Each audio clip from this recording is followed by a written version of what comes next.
Selamat malam, shalom semuanya. Terima kasih para Romo yang terkasih, Pak Kris. Saya boleh berada di tempat ini. Saya berbahagia berada di tengah-tengah Anda dan mohon izin saya membuka masker. Saya sudah 4 kali vaksin, termasuk vaksin anti anjing gila. Jadi saya sudah tidak gila lagi.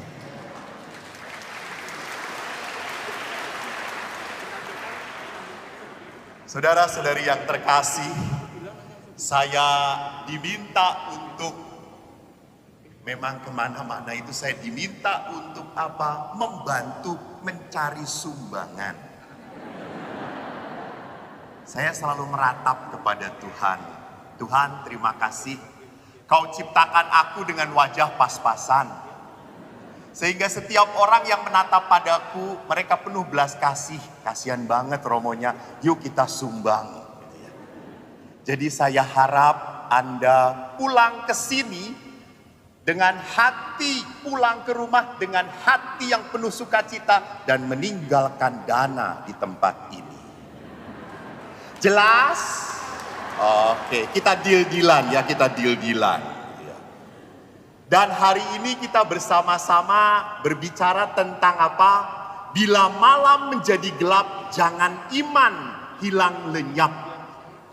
Saya tanya dahulu, siapa yang selama pandemi tidak kena efek dari pandemi? Angkat tangan. Siapa yang tidak kena efek pandemi? Ibu tidak kena efek pandemi, buktinya pakai masker. Tidak ada orang yang gak kena efek pandemi. Karena kena efek pandemi, orang akhirnya berjarak. Dengan suami pun mungkin makin senang ya, karena sebelum pandemi saja sudah berjarak. Setelah pandemi dihalalkan oleh pemerintah. Jadi akhirnya semakin berjarak. Rupanya pandemi ini menyentuh siapapun. Dan akhirnya Bapak Paus Fransiskus mengatakan apa?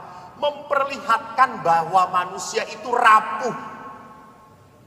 Orang punya uang berapapun, sewaktu pandemi tinggi-tingginya, belum tentu Anda bisa masuk rumah sakit.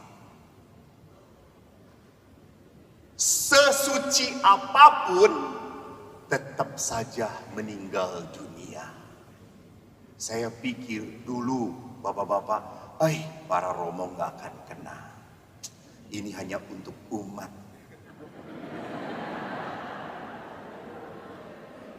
Yang masih berdosa. Rupanya kita juga kena. Lalu saya tanya pada Tuhan, Tuhan, kenapa kami yang sudah melayanimu masih kena? Bukankah ini untuk orang-orang yang berdosa supaya mereka bertobat? Lalu Tuhan menjawab saya dalam doa, bukankah para imam rajanya pendosa?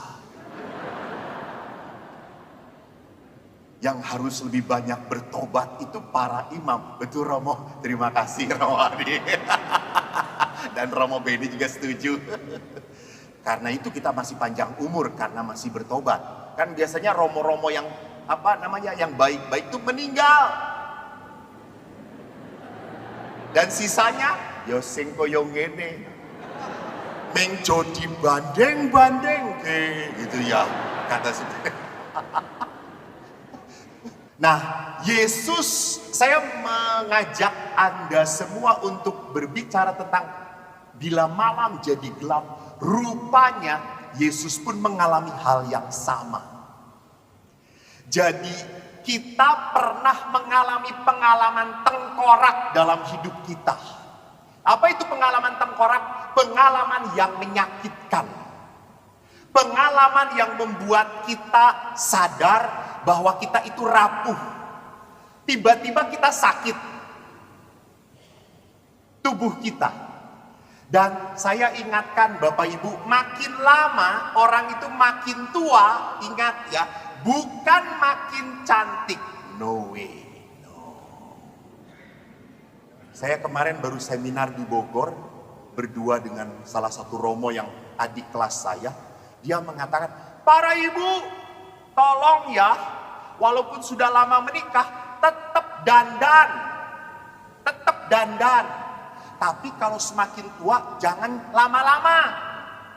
Terus saya langsung ngomong, romo ini belum pernah jadi wanita. Nggak ngerti. Justru makin tua itu ya makin lama dandannya. Kenapa? Karena keluar ya tetap gitu-gitu aja.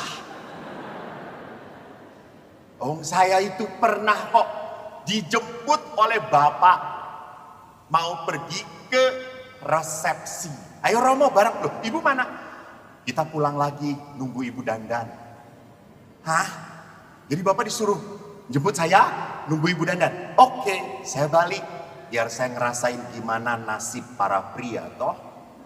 Saya datang, ibunya masih belum selesai. Bapaknya ngomong, "Ma, Romo udah datang." "Ya, nanti." 30 menit gak keluar-keluar. "Ma, nanti toh Pak." Kalau istri sudah kenceng, langsung suami beleret, you know. Keluarlah istri setelah 45 kami tunggu. Itu menariknya, saya dengan bapaknya reaksinya sama. Setelah keluar cuma, Terus si istrinya kenapa Romo? Kok sama aja?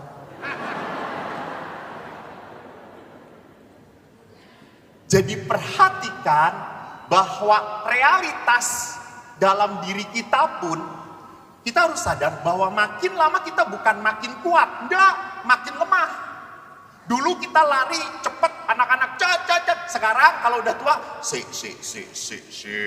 alon-alon toyo gitu ya. Saya dengar encim-cim, Romo setiap hari itu perut saya cekot-cekot, kepala saya senut-senut gitu ya. Udah gak jelas saudara-saudara. Aduh, ini yang membuat saya menderita. Jangan sorot saya, kelihatan jerawat gue coy. Biarkan hitam, memang dari Tuhan Allah saya hitam kulitnya. Jadi bapak ibu sama. Orang pun mulai kerapuhan mengalami peristiwa tengkorak dalam hal relasi. Apakah suami Anda yang dulu Anda cintai, setelah sekian tahun pernikahan, tetap sama? Tidak, berbeda. Makin lama makin hangat. Makin lama makin sayang, pret. Makin lama makin adem, tenang. Ya, besok hari apa tahu nggak? Jumat. Besok tuh ulang tahun perkawinan kita.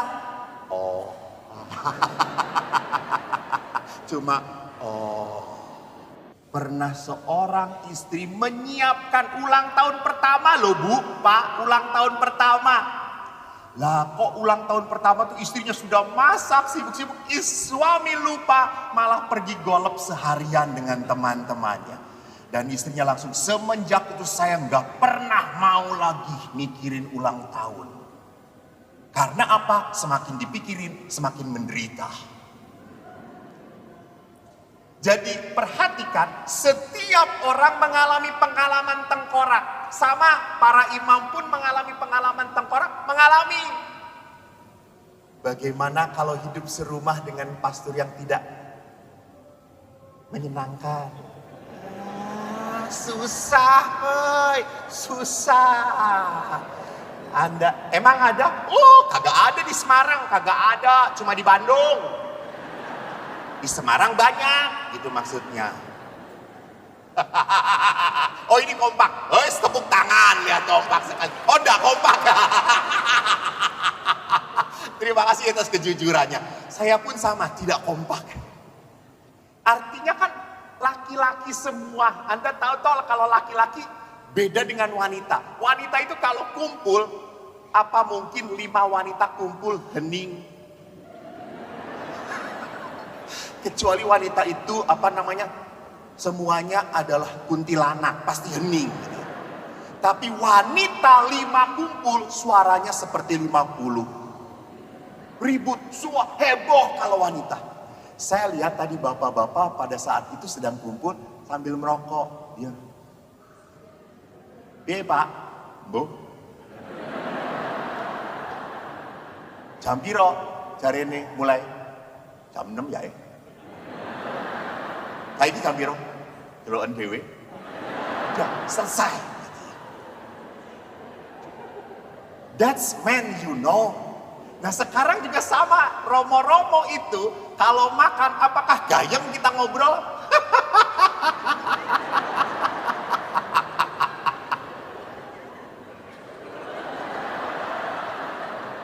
Sampun, nggih.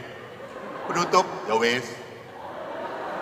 Gusti matur nuwun, akhirnya makan selesai juga. Kadang-kadang kita pun sama, ketemu dengan teman yang tidak cocok. Tetapi apa yang terjadi? Kita harus tetap bertahan mencintai teman yang seperti itu.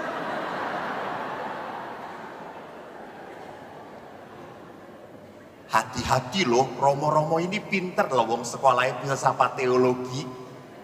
Kadang-kadang dengan alasan kunjungan umat, ia menghindari imamnya.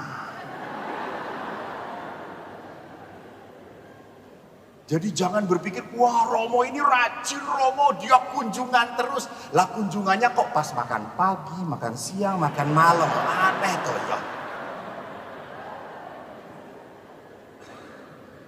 Dan akhirnya di beberapa paroki kadang-kadang ada sebuah keindahan. Entah keindahan atau godaan saya tidak tahu. Siapa? Ibu-ibu nganter makanan romo. Ada makanan romo. Dan you know lah kalau ibu-ibu udah nganter gak mungkin langsung ninggalin. Nungguin romonya makan. Enak buatan romo. Wah eco. Ayamnya enak, woi itu 2-3 bulan ayam terus dikirim.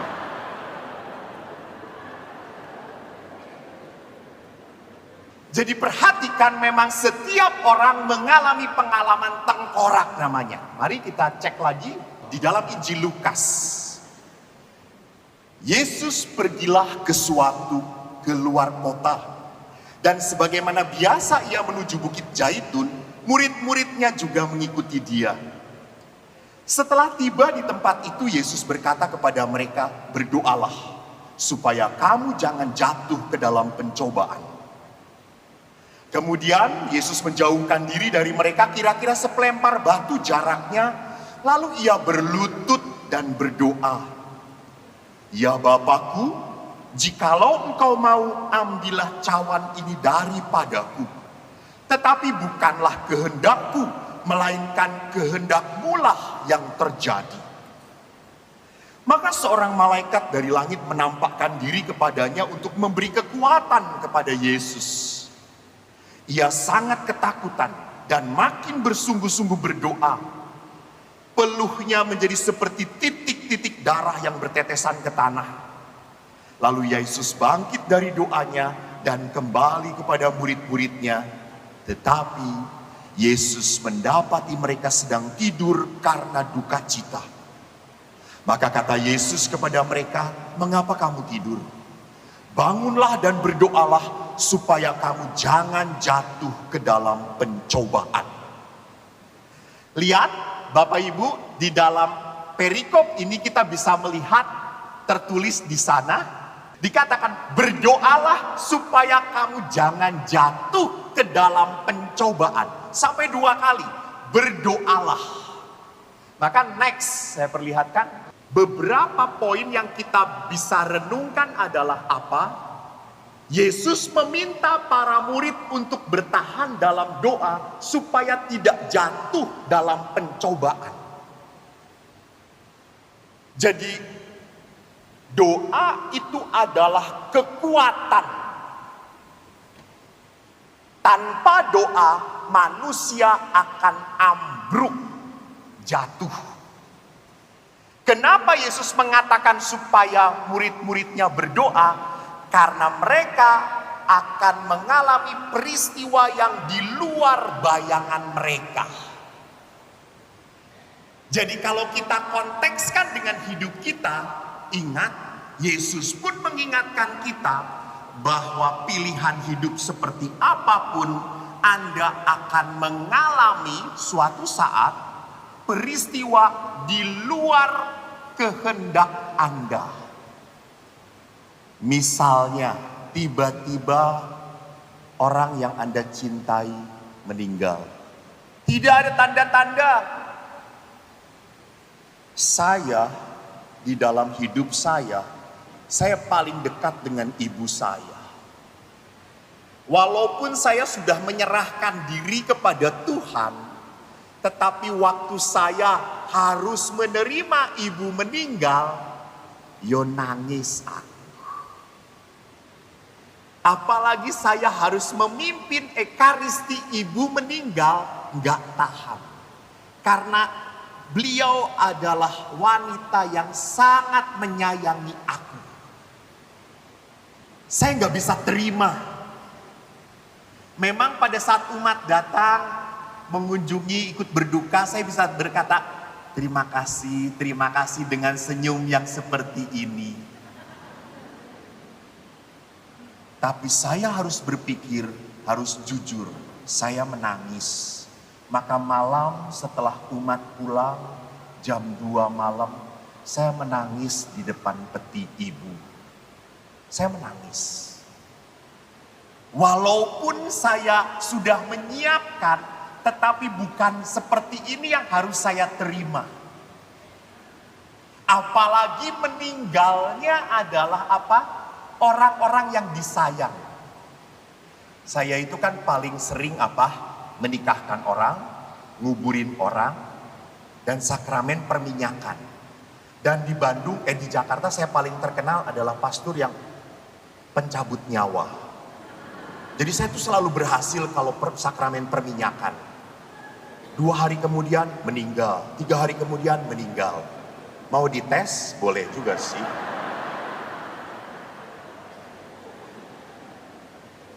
Tapi kalau ke tempat yang meninggal, kalau orang tua yang sudah 80 tahun, 90 tahun, berdukanya tuh enggak terlalu terasa.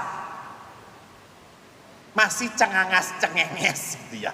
Masih bisa oke lah. Tetapi kalau yang meninggalnya itu seorang anak, remaja, atau bapak-bapak yang baru menikah, anaknya masih kecil-kecil, wah kerasa banget nangisnya. Kerasa banget sedihnya. Jadi perhatikan, banyak sekali peristiwa yang tidak bisa kita hadapi. Contohnya saja, kita sudah baik-baik kepada anak kita. Kita didik, kita besarkan. Setelah besar nikah, gak pernah nelepon orang tuanya. Jengkel. Oh anak ini Tuhan setelah kecil dibela-belain, disekolahkan baik-baik. Setelah besar gak tahu diri, gak menghormati orang tuanya. Tuhan kalau boleh saya minta masukkan lagi ke perut saya. Sakit hati. Jadi di dalam kehidupan kalau Anda tidak sadar, banyak peristiwa-peristiwa yang membuat kita terluka. Pasangan kita. Kelihatannya kok baik-baik, kelihatannya kok damai-damai. Tiba-tiba ada berita yang tidak enak. Tiba-tiba ada berita yang menyakitkan. Kenapa bisa seperti itu? Ya karena relasi lah gitu kan. Kita bisa tahu tuh para suami dengan istri itu kan selalu salah. Jadi hukum di dunia ini adalah apa? Wanita tidak pernah salah. Kalau wanita salah itu bukan salah tapi lalai. Jadi pria itu selalu disalahkan. Saya pernah dengar seorang bapak Romo. Saya itu dengan istri saya tidur dengan istri saja salah terus. Lawong cuma tidur Romo. Terus saya tanya, salahnya gimana Pak? Saya tuh berhadapan dengan istri, namanya kan suami istri, berhadapan. Istri marah, jangan melihat saya terus gitu ya. Loh kan kita suami istri, ya kamu bernapas, aku menghirup napas kamu gitu ya. Sesak aku. Ya Allah. Akhirnya karena saya berhadapan dimarahin, saya balik tuh membelakangi. Istri marah, istrimu dikasih pantat gitu ya. Gak sopan sekali. Saya salah lagi toh Romo. Ya udah saya tidurnya terlentang. Masih disalahkan Romo. Tidur itu jangan kayak orang mati. Terlentang kayak gitu. Saya menghadap salah, saya membelakangi salah, terlentang salah. Akhirnya saya tidur dengan pembantu Romo.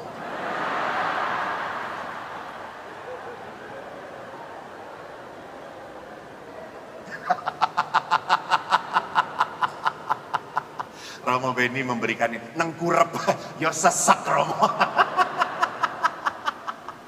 Jadi perhatikan di sini bahwa ada hal-hal yang seringkali di luar prediksi kita, di luar perhitungan kita, banyak di dalam kehidupan.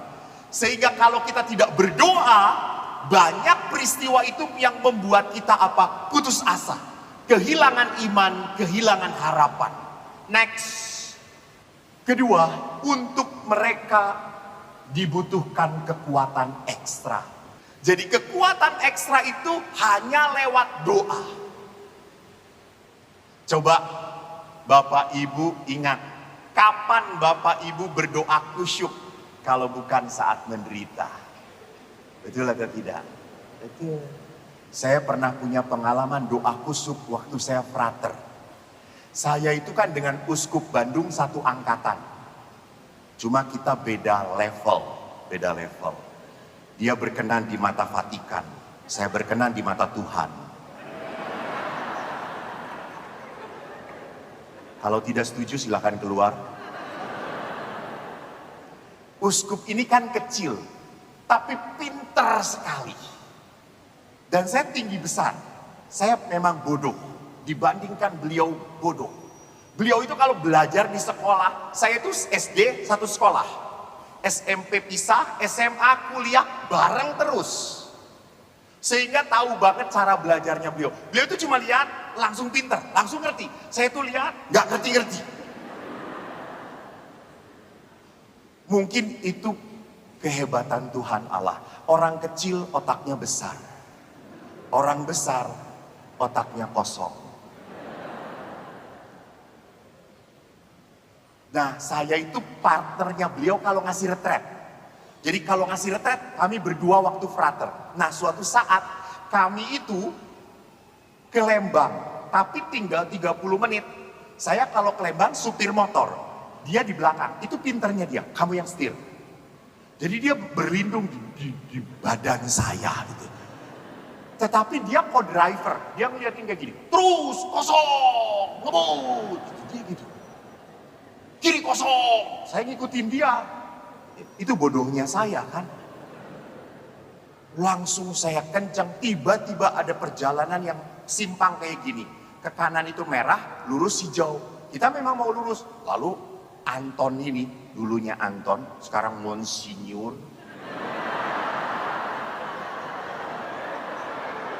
Maaf kalau saya berbicara dengan penuh emosi ya. Anton ini berkata, lurus kok, kosong. Saya hajar, kenceng, tiba-tiba ada orang keluar dari angkot. Laki-laki, jalan. Langsung Anton teriak, nabrak kok. Saya jawab, kata saya itu. Awang udah jelas toh. Gitu. Saya menghindar, nabrak betulan dan orang ini terlentang kena kepalanya. Berhenti. Kebetulan tidak terlalu jauh dari rumah sakit Ranca Badak, Boromius jauh. Kita bawa ke rumah sakit itu. Lalu Anton itu pintar. Dia itu berkata, kok saya kan Cina, kamu kan putih Jawa gitu ya. Cina mah dianiaya, kamu nunggu di sini aja ya. Saya memberi retret, kamu nunggu di sini ngurus yang ditabrak ini. Dan sekali lagi bodohnya saya. Baiklah, itulah. Memang dari dulu mungkin Tuhan itu sudah mau merancangkan dia jadi monsinyur. Jadi saya taat gitu dalam kebloonan gitu. Ya siap. Kan saya kan cuma diam di situ nunggu, taunya bapak ibu saudara-saudaranya tatoan semuanya datang. Mana yang nabrak? Aduh ampun Tuhan, kata saya itu. Modar gue, kata saya. Saya udah ketakutan, tapi karena saya sedang pegang rosario gitu. Kenapa nabrak? Ini dijelaskan, kami tidak terlalu salah ya. Dan muncullah rupanya sebulan berikutnya laki-laki itu akan menikah. Dan calonnya datang. Makin berdoa saya.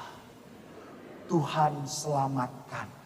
Karena saya lihat calon perempuannya jelek. Kalau cantik ya panggil saja, saya boleh menggantikan gitu ya. Jadi saya juga walaupun otaknya kagak ada sedikit isinya gitu ya. Jadi benar pada saat itu saya berdoa sungguh-sungguh. Jadi samalah kita manusia seperti itu. Di saat kita kepepet, di saat kita tidak mampu apa-apa lagi, kita berdoa. Next. Jadi Yesus mengatakan bahwa power itu hanya ada di dalam Tuhan. Dan ini pun dialami oleh Yesus. Next. Yesus juga sama sungguh menghadapi ketakutan akan salib. Maka perhatikan oleh penginjil Lukas tadi dikatakan bahkan tetesan keringatnya seperti tetesan darah. Kenapa? Karena Yesus mengalami perasaan total ditinggalkan Tuhan. Maka totalitas bahwa dia merasa ditinggalkan Tuhan diserukan oleh Yesus dengan kata-kata apa?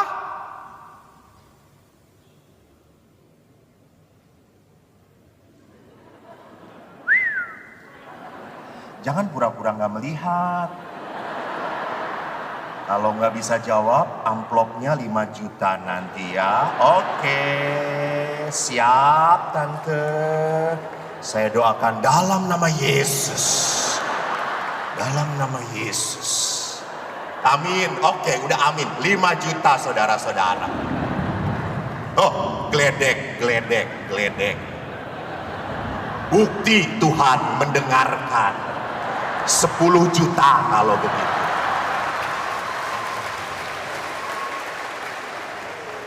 Yang tepuk tangan juga harus di atas 1 juta. Jadi Yesus betul-betul merasa bahwa ditinggalkan Tuhan, maka Yesus berteriak apa kata-katanya? Eloi, Eloi, Allahku, Allahku, mengapa engkau meninggalkan aku? Ini orang sudah sampai titik apa? Habis. Maaf ya Bapak Ibu, saya seringkali prihatin. Banyak anak muda sekarang yang punya masalah kecil saja ingin bunuh diri. Banyak anak muda sekarang yang melakukan self harm, mencabiki tangannya dengan silet. Dia lakukan karena apa? Benci dengan dirinya sendiri. Orang ini mengalami apa? Tuhan tidak peduli lagi pada saya. Itu lihat. Maka kalau orang tidak pernah melekat pada Tuhan, next, ia akan rapuh, ia akan mudah jatuh. Inilah seruan kita pada saat kita menghadapi peristiwa yang begitu menyakitkan. Tuhan tolong. Maka kalau kita sedang menderita, next, apa yang kita minta? Selalu kita meminta apa? Tuhan cepat-cepat penderitaan ini dibebaskan. Karena tidak nyaman lagi. Banyak sekali ibu-ibu yang mendoakan supaya suaminya berubah. Tuhan, semoga suamiku berubah, Tuhan. Tuhan, semoga suamiku berubah. Saya pernah di paroki kami itu kan ada pieta. Lalu saya dekati ibu-ibu Doanya khusyuk. Kalau sudah khusyuk tidak bisa membedakan antara berbisik dan berisik. Saya sedang doa juga di situ, mendoakan salah satu umat. Lalu ibu itu ngomong, Tuhan, ubah suami saya. Tuhan, saya sudah tidak kuat, Tuhan. Kalau Engkau tidak bisa mengubah, saya akan kembalikan dia padamu, Tuhan. Saya sampai kaget, ya Allah.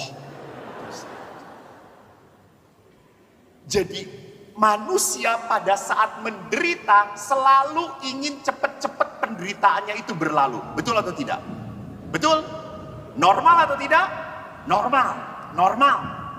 Tetapi ingat, kalau kita hanya bisa punya keinginan cepat-cepat penderitaan ini keluar, kita tidak pernah belajar dari penderitaan itu.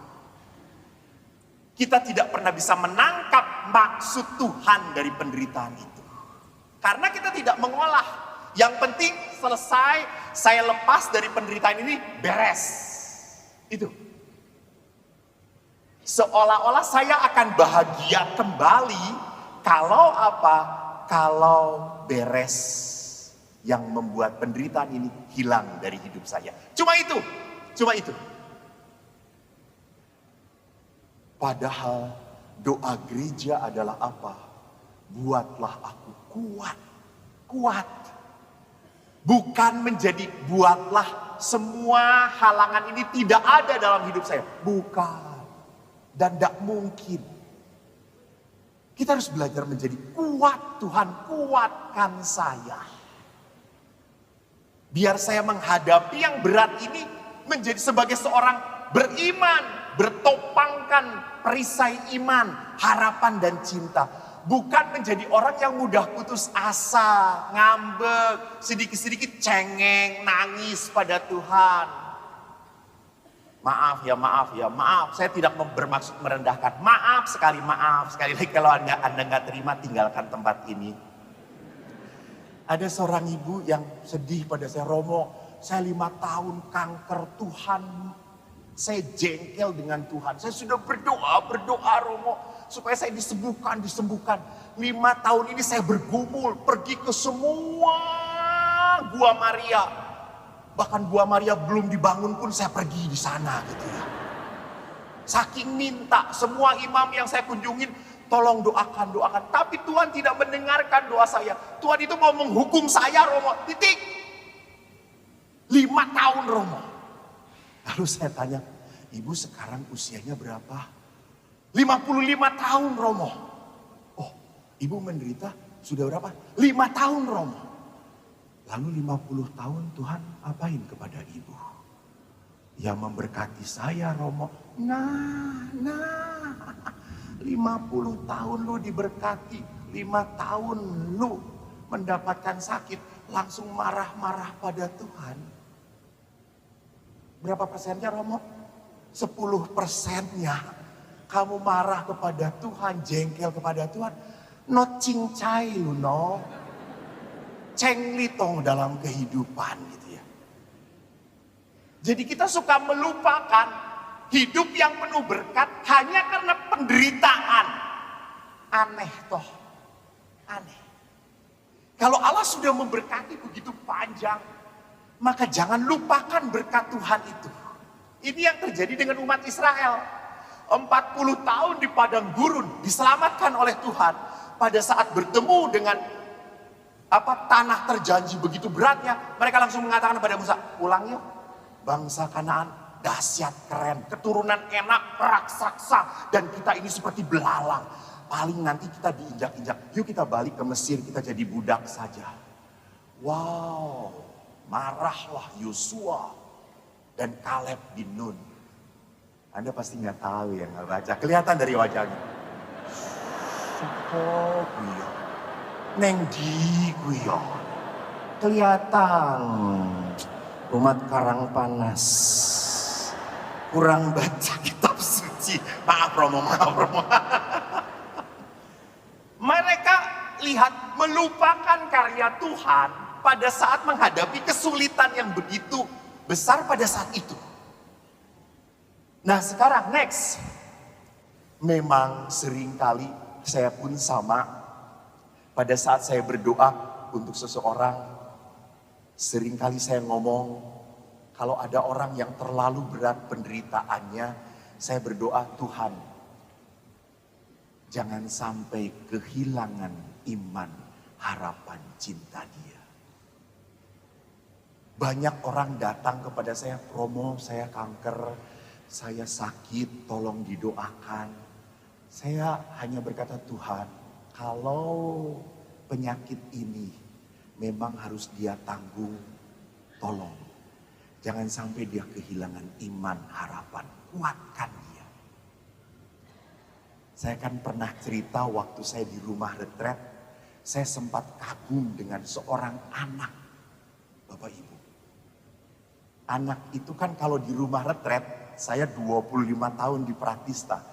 Dengan anak SD kalau saya menyambut, saya tidak pakai jubah, saya pakai celana pendek. Lalu kaosnya kaos engkoh-engkoh itu.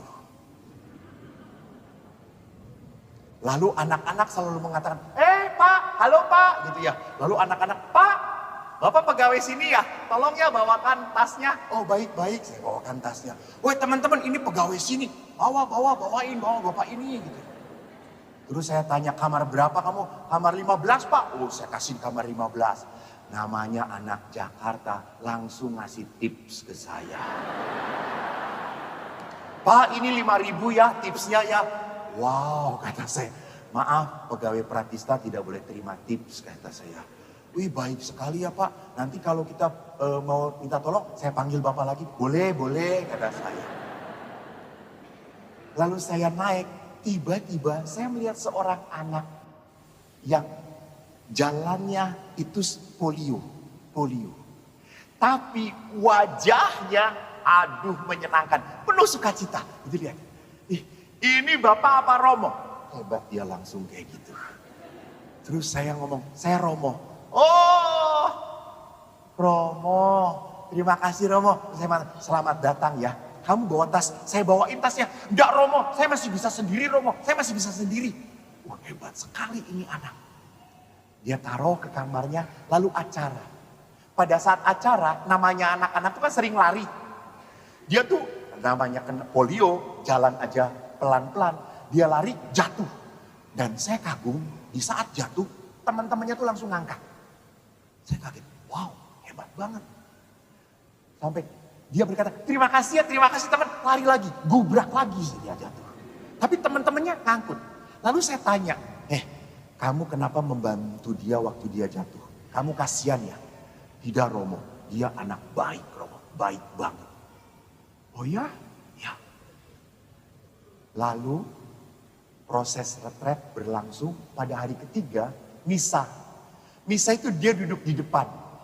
Biasanya kalau anak-anak SD sudah hari ketiga sudah meleret Roh Kudusnya. Beda kalau dengan retret ibu-ibu, hari pertama pun sudah meleret. Saya cuma beri retret ibu-ibu Romo, baru ngomong 10 menit udah kresek gitu. Bu apa bu? Permen Romo, biar nggak ngantuk. Oh oke. 30 menit kresek. Loh kenapa lagi Romo? Ini bu, arem-arem Romo. Ya Allah kata saya. Ini retret apa botram kata saya. Saya kembali lagi ke anak itu. Lalu yang menarik apa ada anak itu pada saat misa penutup. Dia duduk di depan dan wajahnya tuh ceria. Saya tuh sampai ke dan ini energinya, rohnya gitu. Lalu saya pada saat khotbah saya tanya, nak maaf Romo mau tanya, sejak kapan kamu kakinya seperti itu? Oh saya polio sejak kecil Romo. Dulu saya pakai krek, pakai besi. Tapi mama bantu saya, lama-lama saya bisa jalan sendiri. Nah kamu pernah sedih nggak melihat teman-teman sempurna, kamu seperti itu? Apa jawab anak itu? Romo, kalau Tuhan mau saya lahir seperti ini, tidak apa-apa Romo. Saya bahagia. Saya punya mama papa baik. Teman-teman juga baik-baik sama saya Romo. Saya sudah cukup. Terima kasih. Terus saya berkata, wow. hebat. Inilah penderitaan yang tidak membuat orang ini kehilangan cinta dari Tuhan. Next. Nah, bagaimana manusia menghadapi penderitaan? Umumnya pada saat manusia menghadapi penderitaan, manusia itu mencari jawaban. Selalu ingin jelas, kenapa kok saya yang menderita, bukan dia. Dia kan gak aktif ke gereja. Kolektenya aja 10.000. Saya tahu jarang membantu gereja. Kenapa bukan dia yang menderita Tuhan? Saya ini sudah rajin perpuluhan, saya rajin pelayanan, tapi kenapa kok saya menderita? Bapak Ibu, di luar ini, coba lihat. Semakin Anda rajin pelayanan, semakin Anda dekat dengan Tuhan. Hidup Anda kok lama-lama menjadi semakin susah. Betul atau tidak? Betul? Kadang-kadang seperti itu.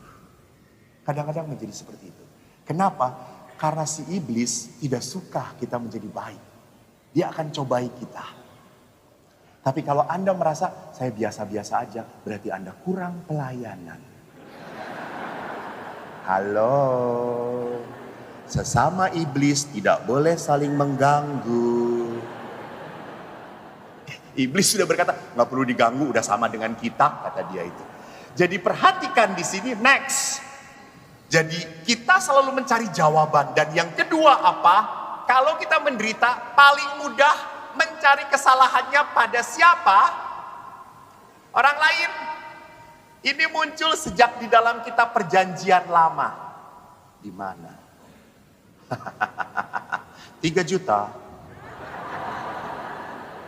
Di mana, Ma? Tolong, Ma, daripada kita hilang uang 3 juta, Ma. Di mana? Manusia sejak awal memang saling menyalahkan. Di mana, Bu? Di mana? Adam dan Hawa. Karena ibu benar, jadi nanti sumbangannya 5 juta ya, Bu ya. Adam dan Hawa, betul. Waktu mereka memakan buah terlarang, Tuhan tanya kepada Adam, kamu makan ya? Apa jawaban Adam? Wanita yang nyuruh. Lalu Tuhan datang kepada dia, kamu? Ular. Lalu ular, ya udah nggak bisa dinyalahin siapa-siapa lagi. Jadi memang kecenderungan manusia itu lebih mudah mencari kesalahan di dalam diri pasangan orang lain. Romo, saya tidak bahagia karena suami saya ble ble ble, blo blo blo, blu blu blu. Ada ibu-ibu datang pengakuan dosa kepada saya, Romo. Saya tidak tahu toh ini bukan membongkar dosa, tapi lucu ibu itu. Lalu datang, Romo saya mau pengakuan dosa. Ya, dosa-dosa saya Romo. Romo saya itu punya suami, sangat menyebalkan sekali. Dia tuh jarang sekali mencintai saya. Dia tuh cerewet banget. Dia itu tuh, jadi dia itu ngomongnya tentang suaminya. Terus saya mengatakan, ibu tuh pengakuan dosa ibu atau suami ibu? Dan ibu itu berkata, suami saya. Oke, kalau begitu saya lepaskan dosa suami ibu. Terus ibu itu tanya, lah dosa saya bertambah. Iya toh dosanya ngomongin suaminya gitu ya. Jadi saya pun sama. Seringkali saya mengatakan saya tidak bahagia Tuhan karena anak-anak saya, karena suami saya, karena usaha yang sudah dirintis lama hancur. Itu lihat. Begitu mudah. Next. Nah, sekarang mari kita lihat ini moto Ordo Salib Suci. Mohon maaf, Anda saya tobatkan. Jadi in cruce salus, dalam salib ada kebangkitan. Ingat, dalam penderitaan itu pasti ada sebuah cahaya kemurahan Tuhan. Di dalam penderitaan itu ada berkat yang tersembunyi. Maka ada istilah dalam bahasa Inggris, blessing in disguise. Disgusting pengalaman-pengalaman yang menjijikkan itu menyimpan berkat dari Tuhan. Tapi jangan pernah lupa untuk melihat salib sebagai sebuah kemuliaan, sebagai sebuah pengalaman indah. Itu tidak mudah. Kenapa? Next. Karena sejak awal Paulus pun berkata, salib itu sebuah kebodohan dan batu sandungan. Next. Mari kita lihat. Saya maaf tidak akan membacakan karena di bawah saya ini sudah ngomong 5 menit lagi, 1 menit lagi, 2 menit lagi. Saya harus taat daripada amplop saya dikurangi. Paulus pun berkata salib itu kebodohan. Bahkan menjadi batu sandungan. Anda tahu, next. Mohon maaf ya, saya mencoba untuk melihat. Saudara kita pun tidak terima kalau Yesus itu yang disalibkan. Kenapa? Karena konsep kalau orang itu orangnya Tuhan, pasti diselamatkan Tuhan. Anda pernah lihat film-film zaman dahulu, pasti yang jagonya tuh kalah duluan. Betul atau tidak? Wah, dipukul-pukulin habis-habisan. Tapi setelah ada musik eng ing eng deng deng, pasti yang jagonya jadi menang. Di dalam peristiwa Yesus tidak ada. Di dalam surat An-Nisa, Al-Quran berkata, sesungguhnya kami telah membunuh Al-Masih, Isa putra Maryam, Rasul Allah. Padahal mereka tidak membunuhnya dan tidak menyalibkannya. Tetapi yang mereka bunuh adalah orang yang diserupakan dengan Isa. Jadi memang bahwa Yesus mati itu adalah sebuah kesalahan manusia yang tidak bisa diterima oleh akal budi. Kalau dia orang benar, gak mungkin menderita. Orang Yahudi pun sama. Next. Yahudi itu melihat apa? Bahwa salib itu simbol penurunan martabat manusia sehina-hinanya. Saya kan waktu ziarah pertama ke Yerusalem. Wah, umat itu banyak yang baru pertama. Romo, nanti kita akan jalan salib di tempat Yesus jalan salib ya. Wah, pasti kusyuk ya Romo. Saya juga kan masih nggak tahu toh. Iya ya. Gitu. Taunya sampai sana harus lewat pasar. Rame, nggak ada kusyuknya. Lebih kusyuk di Ambarawa kata saya itu. Saya di perhentian ke-5 atau ke-6 ada tempat jualan pakaian dalam wanita. Dan percis di gambar itu ada celana dalam wanita gitu. Kami menyembah Engkau ya Kristus. Sampai bapak-bapak, kita menyembah yang mana Romo? Kata siapa? Bapak celananya, saya itunya gambar Yesusnya. Jadi tidak kusuk. Lalu pengalaman saya pertama waktu jalan salib, kan kita tuh harus memasuki wilayah Kristen, wilayah Yahudi, wilayah Muslim. Masuk wilayah Yahudi, saya kan di belakang. Sedangkan umat-umat kan senang manggul salib gitu. Kalau di jalan salib itu senang manggul salib. Pak Christian juga senang duluan manggul salib. Tapi dalam kehidupan gak mau manggul salib gitu. Senang, saya di belakang. Saya masuk tempat Yahudi, saya diteriakin, fuck with your Christ. Langsung saya diludahin. Saya hanya membuat tanda salib saja. Dan berkata, yes, he is fuck. But he is my Christ gitu ya. Tidak diterima Yahudi. Bahkan Roma pun memperlihatkan bahwa hukuman salib itu adalah untuk kasta yang terendah. Buddha pun melihat penderitaan sebagai samsara. Tetapi Buddha, ingat di dalam agama Buddha pun setelah menderita berhenti di dalam bodhisattva. Buddha mendapatkan kedamaian. Beda dengan Yesus. Yesus disalib dan perwira berkata, jika engkau anak Allah, turun dari salib. Pertanyaan saya, bisa nggak Yesus turun dari salib? 100 juta ini lah. Bisa nggak Yesus turun dari salib? Tanya mama boleh. Call a friend juga boleh. Call God jangan. Jangan nanti kau dipanggil Tuhan lagi. Gak mungkin Yesus nggak bisa turun. Orang mati aja dihidupkan kembali. But Yesus do not show the power. God, Tuhan tidak memperlihatkan kekuatannya. Yesus mati. Tetapi bagi dunia sekarang pun Kristianitas itu penderitaan, coba perhatikan, menjadi hal yang menyedihkan juga. Karena jangan-jangan orang Kristen itu tendensinya masokis, memperbesar penderitaan. Coba lihat, Anda lihat tahu Pak, film apa ini? Passion. Anda lihat dari sekumpulan gambar ini mempertontonkan penderitaan. Jadi seolah-olah orang Katolik itu senang menderita. Seperti masokisme.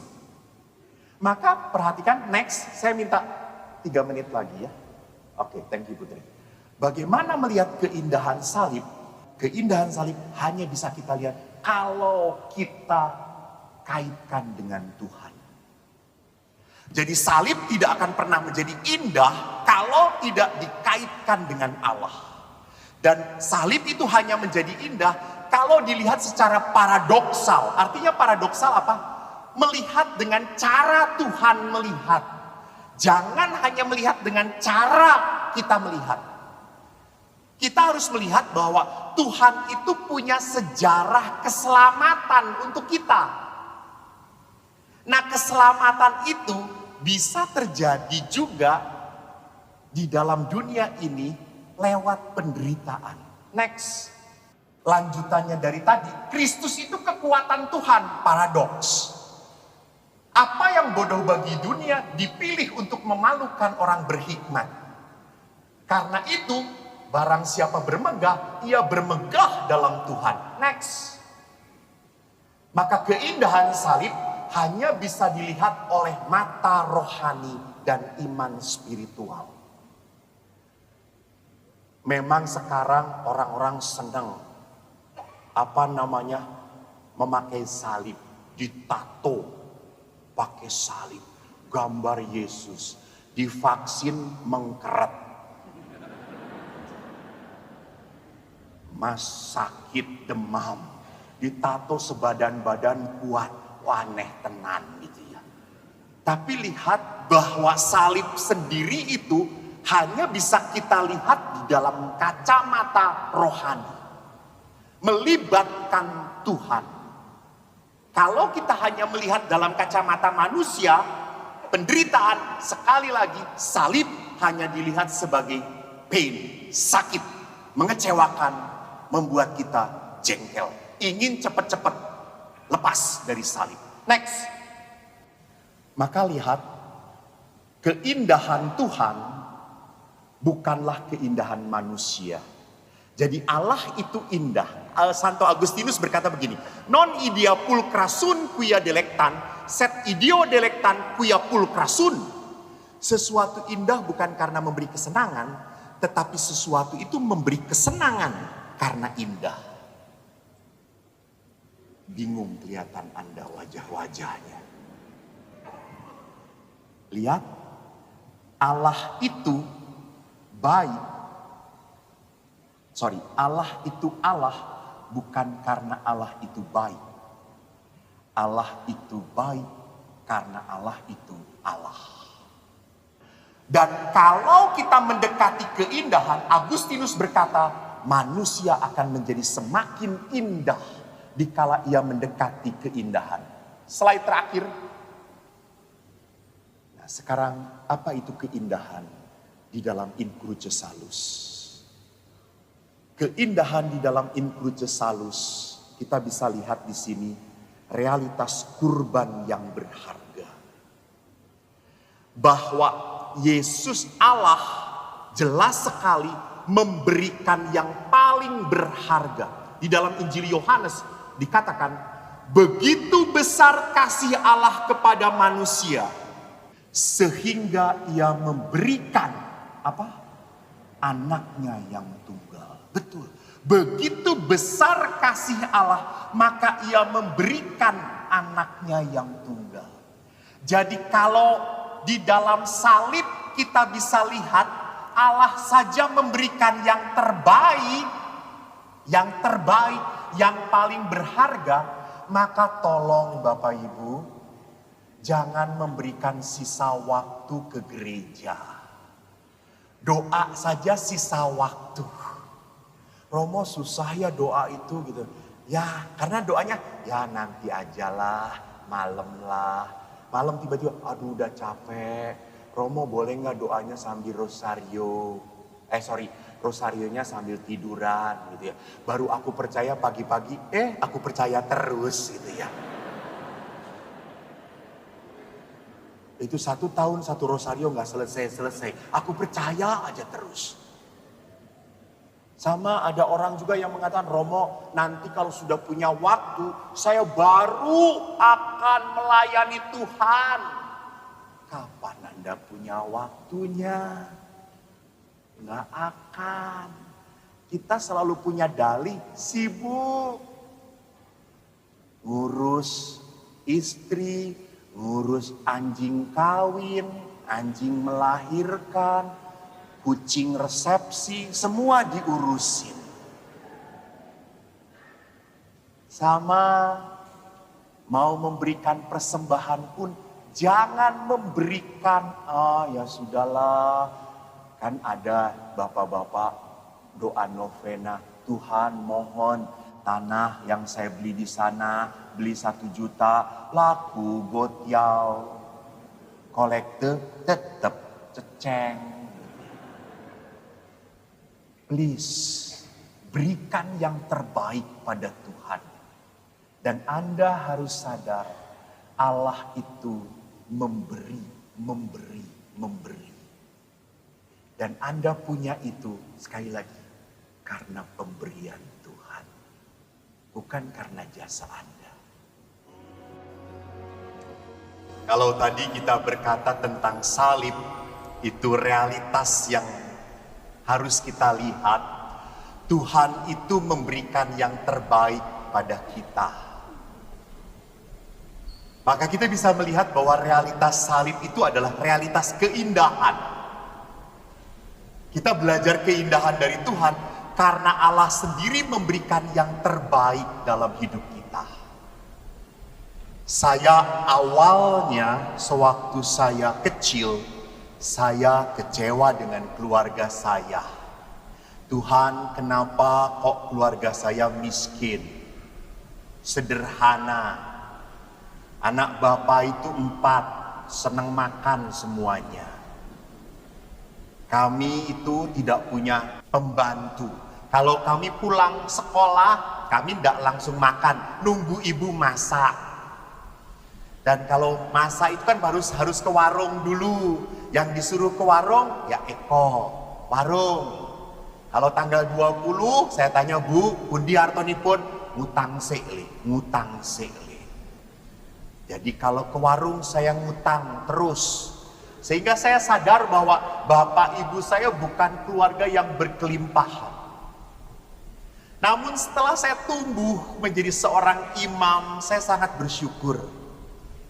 Walaupun kami tidak berkelimpahan harta, tapi kami berkelimpahan cinta. Kami kalau kumpul selalu bersama, kakak, adik, akur. Bukan berarti bahwa setelah perjalanannya hidup keluarga kami baik-baik, tidak. Beberapa adik-adik saya juga punya masalah, tetapi toh ingat ayah selalu mengatakan, yuk kita berdoa bersama. Jadi saya teringat sekali waktu adik saya menikah dengan muslim. Yang ketiga, waktu awal-awal saya tanya calonnya, bagaimana nanti agama adik saya? Enggak mas, boleh dia tetap Katolik mas, saya hargai.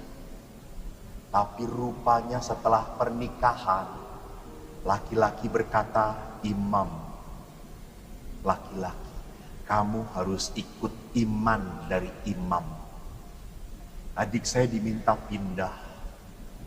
Dia menangis, dia datang pada saya. Saya retret, suruh retret. Dek, kalau kamu memang terpanggil untuk pindah, enggak apa-apa. Kamu tetap adik saya. Dia mengolah dan akhirnya setelah retret dia datang kepada saya. Mas, saya akan berbicara seperti yang saya percaya dalam hati saya. Silahkan. Dia datangi suaminya dan berkata, saya tetap Katolik. Kalau kamu tidak suka, kamu boleh meninggalkan saya. Mengapa ini bisa terjadi?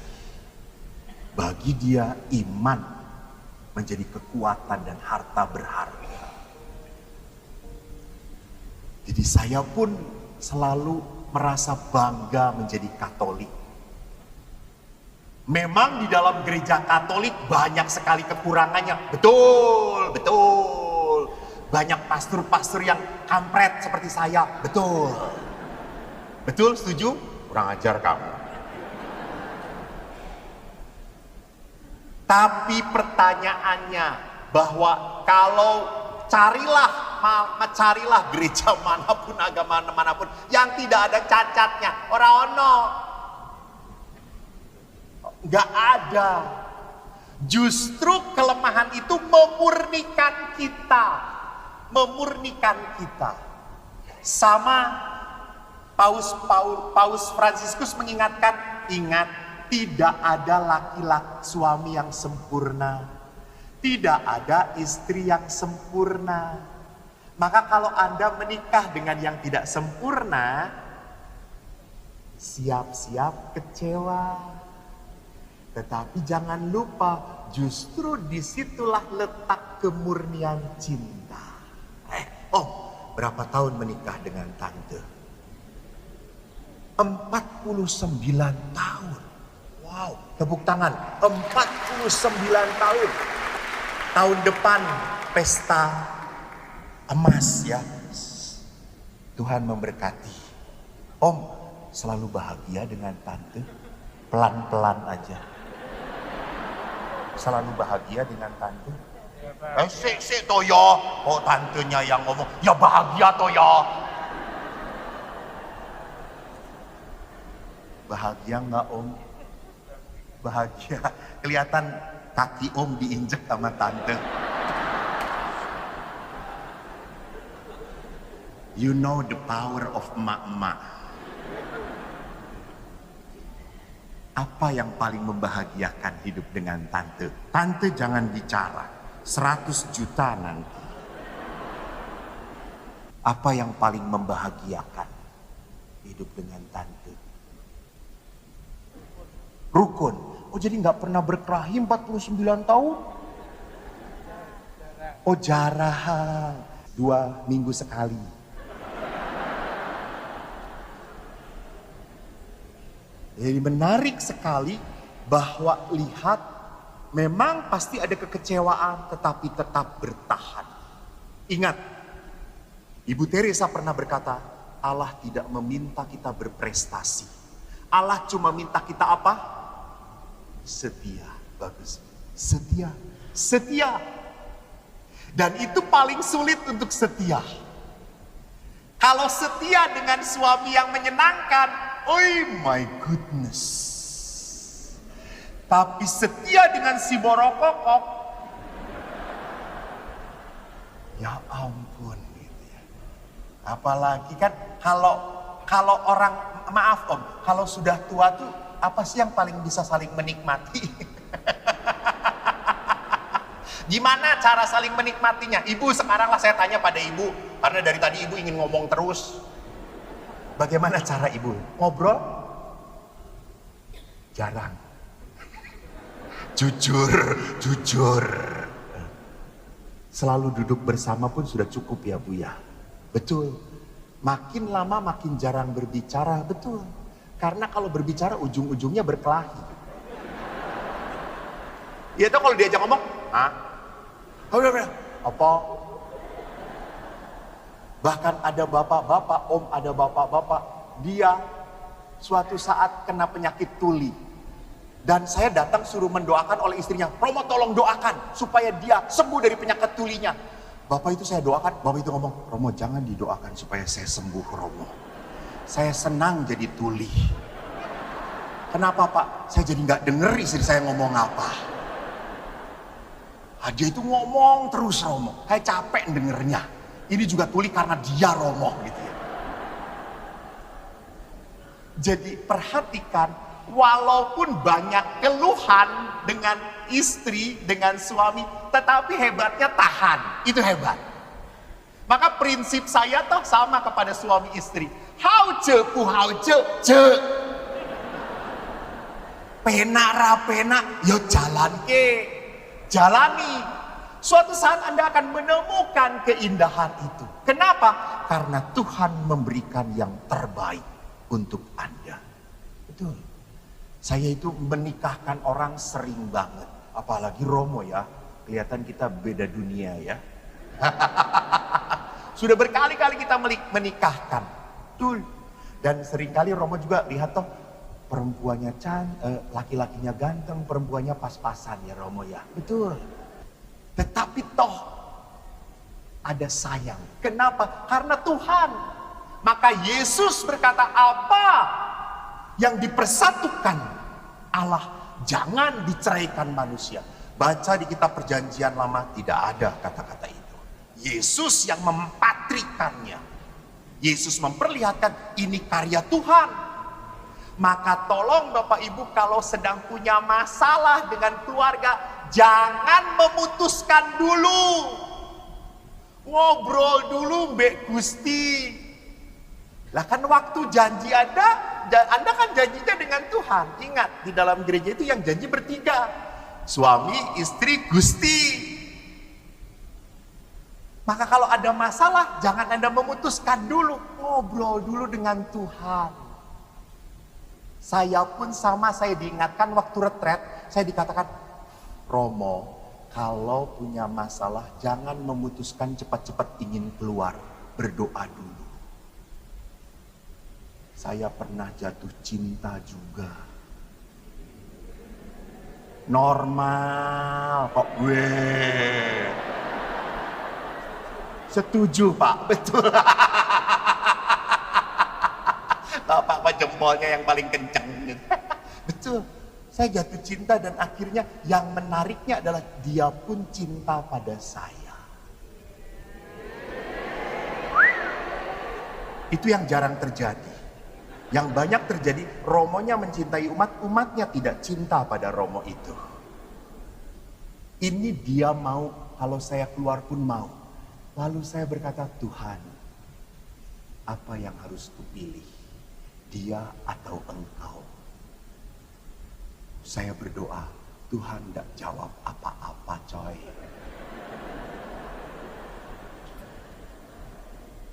Dan akhirnya saya berkata, Tuhan, memang berat mengikuti engkau. Banyak penderitaan mengikuti engkau. Ya sudah, saya tetap mengikuti engkau. Dan setelah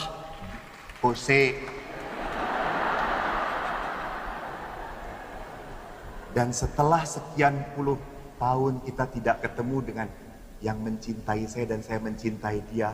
Kita ketemuan, dia sudah besar sekali badannya saudara. Dan saya berkata, syukur pada Tuhan. Dia datang mendekati saya, Romo dulu kan mencintai saya. Iya, dulu.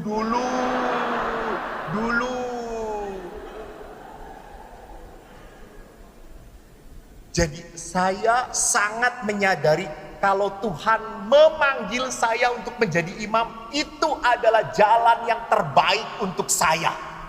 Tidak untuk Anda. Ingat itu ya. Jalan yang terbaik, Vian, ya dengan istri Anda. Titik. Jadi ini yang menyedihkan. Banyak yang mengatakan bahwa masih ragu-ragu Romo. Di saat Anda ragu-ragu dengan pasangan bahwa dia pemberian Allah, maka perjalanan kita pun akan menjadi meragukan dan berat. Ingat, Allah itu selalu memberikan yang terbaik, Maka sekarang tolong pandang yang terbaik itu. Walaupun sudah tidak jelas bentuknya sekarang.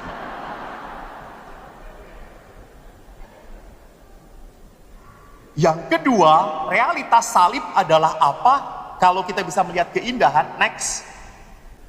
Realitas keselamatan terjadi karena inisiatif Allah.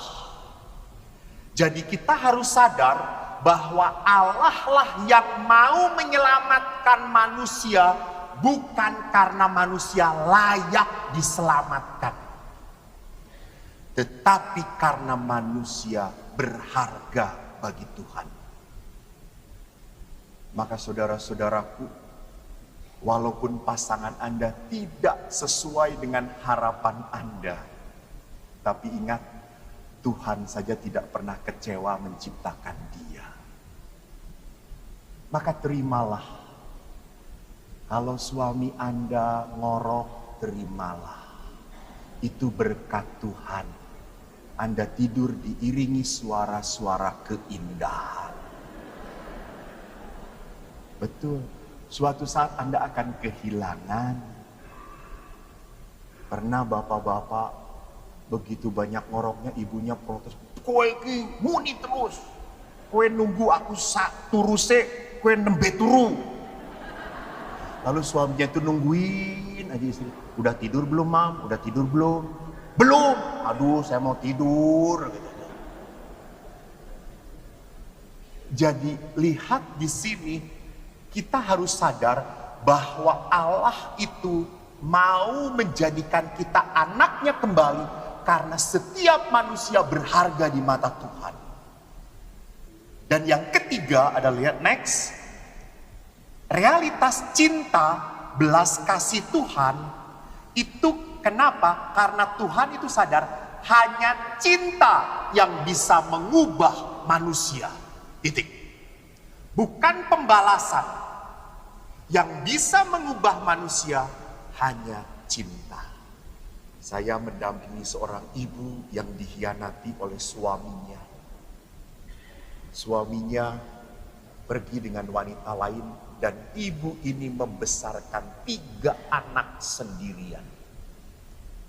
Dan hebatnya ibu itu berkata apa? Romo, dia tetap suami saya walaupun dia sudah pergi dengan wanita lain. Dan saya tidak akan mencari pria lain, tidak. Saya tahu kalau suami meninggalkan bukan berarti Tuhan meninggalkan saya. Dah. Dan ibu ini tangguh sekali, dia besarkan anaknya. Suatu saat suaminya kembali lagi dalam keadaan sakit. Ditinggalkan oleh istri yang kedua. Dan ibu itu menerima di rumahnya kembali.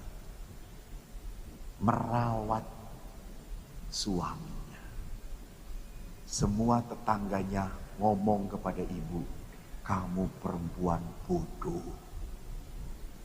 Suami masih seperti itu, kamu masih mau terima, bodoh. Lalu saya tanya, ibu bodoh? Ya Romo. Lalu kenapa ibu lakukan? Romo, saya bukan melakukan itu karena suami saya. Saya melakukan itu karena Tuhan. Anda tahu Ibu Teresa dari Kalkuta pun pernah ditanya oleh seorang wartawan. Ibu, saya dikasih berapa ratus juta pun gak akan mau melayani seperti ibu, membersihkan luka-luka, mandi. Saya gak mau. Ibu Teresa pun mengatakan, saya pun sama, gak mau. Lalu Ibu Teresa melihat salib. Karena dia, saya mau melakukan. Jadi Bapak Ibu, kalau suami menjengkelkan, doalah di depan salib. Tuhan, karena Engkau, saya terima dia. Jelas ibu-ibu? Jadi jangan berdoa, Tuhan yang berasal darimu dan pemberianmu ku kembalikan padamu. Tolong jangan. Salibkan suami. Next, 4. Realitas hidup itu paradoksal. Artinya apa? bahwa keselamatan itu anugerah Allah, tetapi harus diperjuangkan. Gak bisa keselamatan itu diterima begitu saja sebagai pemberian gratis, lalu menang wae kita diselamatkan. Ora iso. Ada orang Katolik pernah ngomong pada saya, Romo enak ya jadi Katolik. Apa enaknya? Enak, ada pengakuan dosa. Jadi selama hidup kita dosa aja terus. Nanti mau mati tinggal pengakuan dosa. Jadi kan dosanya dienolin. Enak, wah kata saya dosa di reset. Jadi nol, nggak kayak gitulah. Gitu ya. Loh Tuhan kan maha pengampun. Betul, Tuhan maha pengampun, Allah maha rahim, Allah mengampuni. Tapi akibat dosa tetap harus kamu tanggung. Tuhan mengampuni tapi akibat dari dosa itu tetap harus kamu menanggung, bukan bebas. No, aku sudah bebas, Tuhan boleh panggil saya. Tidak. Bahwa keselamatan itu adalah realitas yang harus kita Kita perjuangkan. Mari kita lihat next, bahwa perjuangan itu terjadi di dalam diri Zakius. Kenapa? Kita seringkali menjadi pribadi yang realitas berbeda dengan aktivitas. Maaf. Jadi kita pengikut Kristus, maaf ya, mohon maaf sekali, maaf. Kita pengikut Kristus, kita percaya pada Kristus, tapi kita masih kedukun. Maaf. Anak mau menikah, feng shui. Dihitung. Saya pernah karena feng shui, saya ngikutin aja karena bapak ibunya totok. Perkawinan jam 9.20. Kan biasanya jam 9 atau 9.30, ini jam 9.20. Ya karena saya tahu nanti, oh orang ini kaya, pasti stipendiumnya gede. Loh, kan pastor pun butuh pemasukan. Buktinya kan sekarang mencari dana toh, butuh pemasukan. Jangan lupa. Lalu apa yang terjadi? Saya tadi mau cerita apa? Dukun, feng shui, 9.20. Saya terima 9.20. Oke, Om, 9.20. Saya jam 9 sudah siap di sakristi. 9.20 pasangan terjebak macet. Si omnya udah di situ. Langsung yang ngomong, Om gimana Om? 9.20, dikias dulu Om, dikias dulu Om. Feng shui-nya gimana? Jadi perhatikan, kalau Anda percaya Tuhan, please, jangan mendua. Jangan mendua. Kalau percaya pada Tuhan, percayalah. Lihat yang mendua akhirnya terjadi seperti apa. Next, Zakius. Anda tahu bagaimana Zakius ceritanya? Saya yakin Anda tahu sekali. Bagaimana Zakius itu mendua? Next. Kita lihat, Zakius itu dalam bahasa Ibrani artinya suci. Sakaioi. Sakai. Suci. Tetapi namanya suci, hidupnya ngawur. Dia pemungut cukai. Dia mempunyai kekayaan, kedudukan terhormat, namun kurang disenangi. Kenapa? Pemungut cukai itu pengkhianat. Karena dia mengambil pajak kepada orang Yahudi untuk orang Romawi. Dan pajak 50 dijadikan 150 oleh si Zakius. Jadi memang memperbesar untuk mengumpulkan dirinya sendiri. Maka hidup dia, identitas dia sebagai orang suci, tidak sesuai dengan kenyataan. Next. Bagaimana perjalanan Zakius dirubah oleh Tuhan? Dia pemungut cukai. Dia dengar tentang Yesus mau datang. Dia kejar. Dia mau ketemu Yesus. Tapi ada halangan. Orang banyak, badannya pendek. Yang menarik apa? Dia tidak menyerah. Dia ingin ketemu Yesus. Dan apa yang terjadi pada saat dia bertemu Yesus? Next. Yesus sampai di tempat itu. Yesus menyapa. Zakius, hari ini aku akan menumpang di rumah. Maka lihat, ia turun menerima Yesus dengan sukacita karena ia merasa diterima. Orang lain menjauhi dia, Yesus menerima dia. Dan akhirnya apa? Dia mengalami pengalaman cinta. Dan karena dia merasa dicintai, akhirnya dulunya sebagai orang yang mengumpulkan, akhirnya justru dia berikan. Lihat, pemberiannya juga dahsyat. Setengah dari hartaku akan kuberikan kepada orang miskin. Jadi tinggal berapa? Tinggal setengah ya. Kalau ada orang yang kuperas, akan kukembalikan berapa? 4 kali lipat. Habislah Sakius. Tapi dia tidak ketakutan. Karena apa? Karena dia punya Yesus. Jadi next terakhir, Bapak Ibu yang terkasih, orientasi hidup Sakius berubah. Karena bertemu dengan Allah. Maka next, perjumpaan dengan Allah yang otentik adalah perjumpaan yang mengubah pribadi kita. Kalau Anda sering berdoa, Anda sering membaca kitab suci, tetapi hidup Anda tidak menjadi baik, maaf, Anda omong kosong. Maaf. Karena Allah tidak bisa dipuaskan dengan kerajinan Anda berdoa dan membaca. Allah dipuaskan dengan apa? Persembahkanlah hidupmu kepada Tuhan. Hidupmu, apa yang kau miliki, kepada Allah. Jangan sampai kau terikat dengan apa yang kau miliki. Maka lihat Bapak Ibu, bahwa manusia butuh perjumpaan yang otentik dengan Tuhan, yang sungguh-sungguh, yang membuat dia akhirnya merasa apa? Bahwa Tuhan itu baik pada saya, Tuhan mengampuni saya, Tuhan menerima saya. Malam hari ini saya mengingat kembali sewaktu Ibu Teresa ditanya, Ibu, apa yang membuat pasangan suami istri yang bisa bertahan? Ibu Teresa berkata, 2, pray and forgive. Berdoa dan mengampuni. Kamu tidak akan pernah bisa mengampuni kalau kita tidak berdoa. Dan kalau kamu berdoa, tetapi kamu tidak mampu mengampuni, maka doamu itu kebohongan.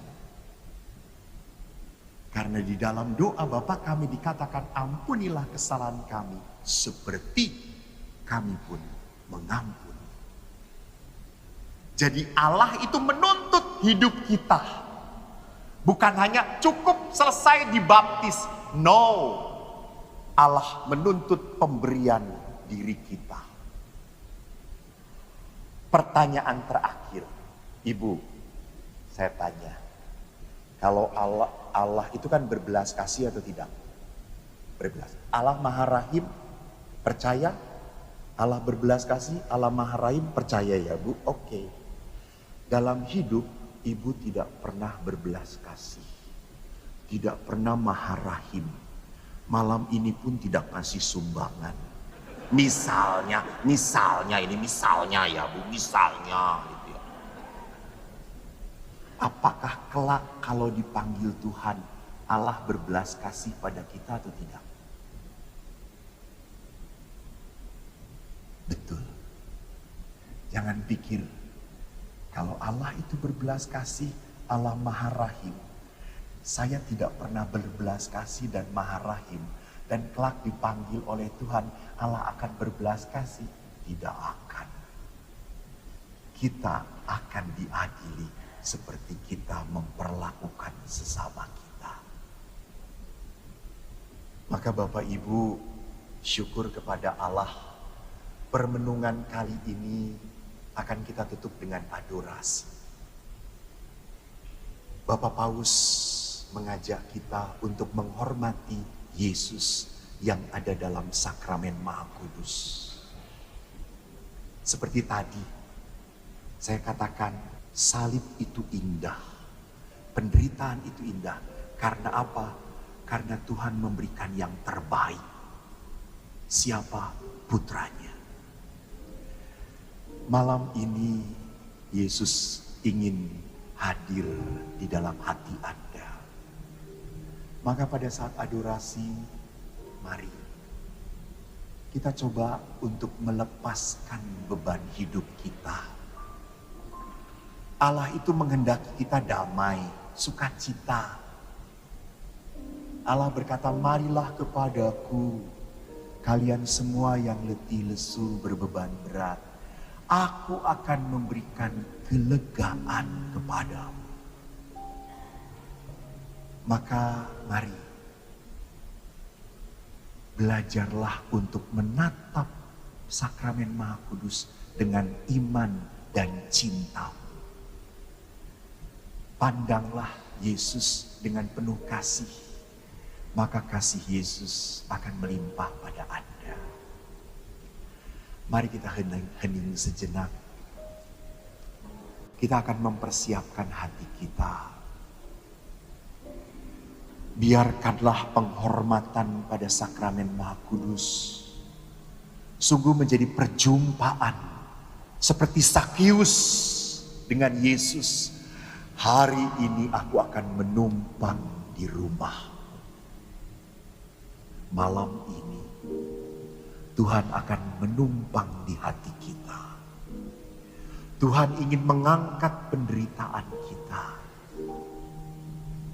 Tuhan ingin mengangkat ketakutan, permasalahan. Bahkan Tuhan pun ingin mendengarkan kerinduan Anda. Kalau Anda merindukan kelahiran, keturunan, datanglah kepada sakramen Maha Kudus. Kalau Anda merasa sakit karena ditinggalkan oleh orang yang Anda sayangi, berikan pada Yesus.